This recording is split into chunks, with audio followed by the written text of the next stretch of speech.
자, 한 부부의 사기극이라는데 어떤 내용입니까, 백 기자? 네, 한 부부 얘기인데요. 남편은 재무설계사, 또 아내는 컨설턴트라고 스스로를 소개했습니다. 수익이 좋은 사모펀드가 있는데 여기다 투자하면 연 12% 정도의 이자를 줄 수 있다. 이렇게 얘기하면서 투자자를 모읍니다. 그런데 모두 사기였죠.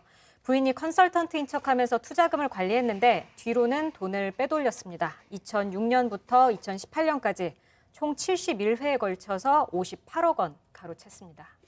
자, 그런데 말이죠. 이 부부 사기단이 왜 부부 사기단이 됐는가 그 범행 동기가 충격적입니다. 체크포인트 짚어보죠. 우리도 못할 것 없다. 네. 자, 박 변호사님. 저 부부도 한때 사기 그렇죠. 피해자들이었어요. 못할 거 없답니다. 본인들도 2006년도에 투자 사기를 당했던 경험이 있고요. 투자 사기를 당하다 보니까 투자하는 방법도 알고 이래 이왕이래 된 거 우리도 사기를 쳐보자라고 결심을 한 걸로 보입니다. 2006년부터 시작을 했는데 2018년 정도 되자마자 많은 사람들이 이 투자가 좀 제대로 진행되고 있는지 좀 궁금해했다 그러고 근데 이미 사기를 많이 당해보다 보니까 아주 수법들을 잘 알고 있어요. 그래서 이미 폐업한 업체를 투자처로 속이기도 하고 또 그 상황에서 그 업체 명의로 어음이나 차용증 정도를 위조를 합니다. 위조를 해가지고 이것을 피해자한테 보여주면서 더 사기를 계속 이어갑니다. 자, 뭐 자기들이 또 피해자 행세도 했다더라고요.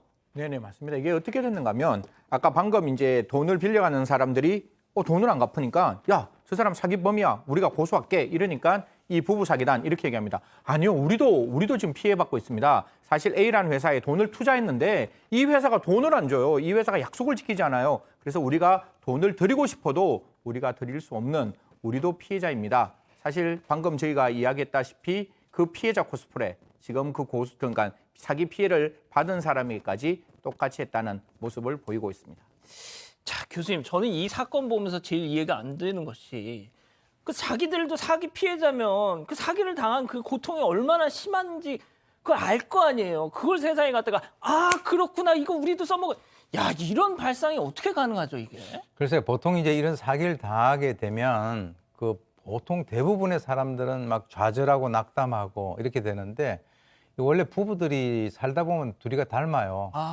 그래서 이제 만약에 남편이 그런 얘기를 했다 하더라도 아내가 그렇게 하면 안 된다라고 한 사람이라도 반대를 했으면은 괜찮았을 텐데 이 사람들은 야, 우리가 노하우를 아니까 우리도 한번 사기를 쳐보자. 이런 식으로 이제 둘이가 의기투합이 된 거죠. 그런데 이제 그렇게 되면 이 심리적으로 어떤 그 변화가 일어나냐면 자기들 마음속에 있는 이 도덕심을 갖다가 제거를 합니다. 그리고 난 이후에 아, 이건 우리 잘못이 아니야. 이거는 우리를 갖다 속여먹은 바로 그 사람들의 잘못이니까 우리는 이 그 잘못이 아니다라고 해서 남들에게 책임을 갖다 전가하고 자기들의 어떤 죄책감을 중화시키면서 합리화를 한다는 거죠. 그렇게 된 상황에서 그러면 이왕 할 거 뭐 조금 하지 말고 한번 크게 한번 해보자 이렇게 되는데 잘 이해가 안 가실 텐데요. 제가 이제 좀 이해가 가시는 그 예를 하나 들어보겠습니다. 음식점에서 음식을 먹고 나오다가 신발이 없어졌어요. 예. 그러면 보통 보면 아, 이거 신발 없어졌다라고 하는 게 아니라 대강 봐가지고 자기 발에 맞는 좋은 신발 신고 가버린 사람들이 있어요. 꼭 자기 거보다 좋은 거 가져갑니다. 좋은 거 가져가요. 네. 예. 아이, 자기 거보다 나쁜 거 가져가는 사람이 없어요. 그러니까요. 그러니까 이제 그하고 약간 그 유사한 그런 심리가 아닌가. 그렇게 말씀하니까 이해가 쏙 되네. 진짜. 예, 그렇습니다. 아니, 승희 의원님, 그런데 여기서 중요합니다. 여기서부터 사랑과 전쟁급의 정말 막장 드라마가 펼쳐져요. 네, 남편이 배신합니다.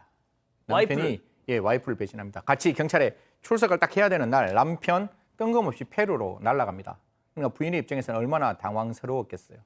남편이 이런 얘기합니다. 나 페루로 갔는 것 사실 페루에 있는 광산과 관련되는 여러 가지 어떤 사업을 하기 위해서 떠났다라고 이야기를 하지만 그 페루에서 광산 사업과 전혀 관계없는 행동을 했습니다. 그리고 다른 사람의 명의로 된 휴대폰으로 가족과 같이 이야기를 전화 통화를 했다고 하는데요. 여기서 제가 꼭 하나 말씀드리고 싶은 거는 옛날과 달리 외국으로 범죄를 피하기 위해서 도피했다 할지라도 공소시효가 정지될 뿐만 아니라 외국으로 출국을 하면 훨씬 더 죄질이 나쁘다라는 평가를 받을 수밖에 없는데 이 부인 4년 6개월 징역형을 선고받았는데 외국으로 도피한 이 남편 몇 년 받았는지 같이 한번 지켜봤으면 좋겠습니다. 아, 동남아도 아니고 페루로 튀었어요, 이거. 잡기 쉽지 않을 것 같은데. 네, 도피 생활하면서 다시 또 베트남으로 가는데요. 아, 베트남으로. 네, 아내가 징역형을 받고 1년 6개월이 지난 작년 6월에 베트남에서 또 강제 추방을 당합니다. 이후에 체포됐는데 체포돼서 한 말이 재미가 있습니다.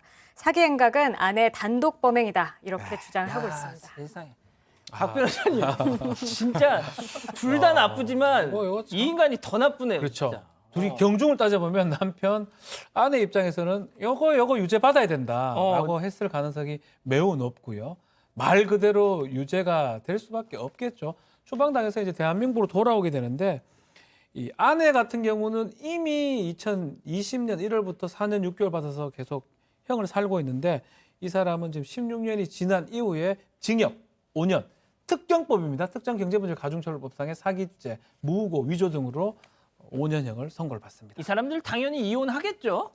모르죠. 아, 네, 그렇습니다. 알 수 없습니다. 아무튼 이 부부 사기단 죄목이 한두 가지가 아닌데 일단 재판부 판단 어떻게 나왔습니까? 네, 뭐 죄질이 무조건 나쁘다라고 나올 수밖에 없는 거죠. 방금 변호사님 말씀 주신 대로 5억이 넘는 돈을 사기를 치면 특정 경제 가중 처벌 등에 관한 법률 5억이 넘으면 사실 굉장히 중한 형뿐만 아니라 50억이 넘으면 무기까지 가능한 형인데 지금 같은 경우 아까 차용증 그다음에 유가증권 위조했다 그랬으니까 유가증권을 위조했는 행위뿐만 아니라 차용증을 위조한 행위, 유가증권 위조 및 동행사, 사문서 위조 및 동행사, 그리고 다른 사람을 무고했다 그랬잖아요. 그 사람이 돈을 주지 않았다. 그래서 무고죄까지 합쳐져서 남편에게 조금 아쉬운데요. 징역 5년 선고되었다고 합니다.